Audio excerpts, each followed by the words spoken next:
Ladies and gents, please listen up.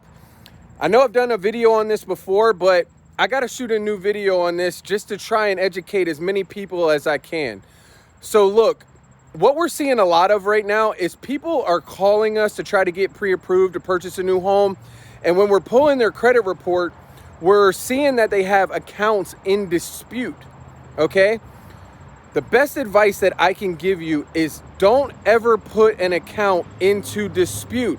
Don't listen to your friends or family or whoever, you're getting advice from that's telling you to put your account into dispute to stop the bleeding on your credit report and to stop your credit score from dropping. Because all that it's doing is when you put it into dispute, that creditor is pausing the either positive or negative activity scoring from hitting that particular account until you get that dispute resolved. All right. But let's say you put it into dispute, you forget about it, 5 months goes by, and then you're like, hey, I want to purchase a new home. You call your lender to get pre-approved, and that lender sees that you have an account in dispute. And maybe when he pulled the credit report, you had a 680 credit score. But now that lender's going to tell you, hey, you need to call that particular creditor and take that account out of dispute. And when you do that, we have to re-pull your credit report, or we have to update it to show that that account is now out of dispute. But what happens is that creditor is going to backlog the scoring for that last 5 months that you've had it paused.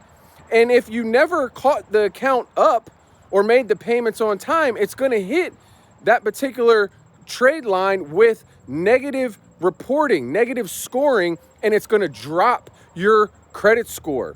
Okay, so now that buyer that thinks they have a 680 credit score, now after taking their account out of dispute, maybe their account drops, who knows, 50, 100 points, right? Depending on how bad it is. And maybe now you got a 570 credit score and you don't qualify anymore, and all your dreams just went out the window. So the reason for my video is to just plead with you guys to not put your accounts into dispute. Resolve it some other way with the creditor. Call them, see if you can settle for less, see if you can refinance that particular trade line, but don't put the account into dispute, especially if you're thinking about purchasing a home anytime soon, because it never works out in the end. Very rarely does it work out where we re-pull that credit report and your credit score doesn't drop. All right, so this is my best advice. Please stop putting your accounts into dispute and call us if you need help. Talk to you later.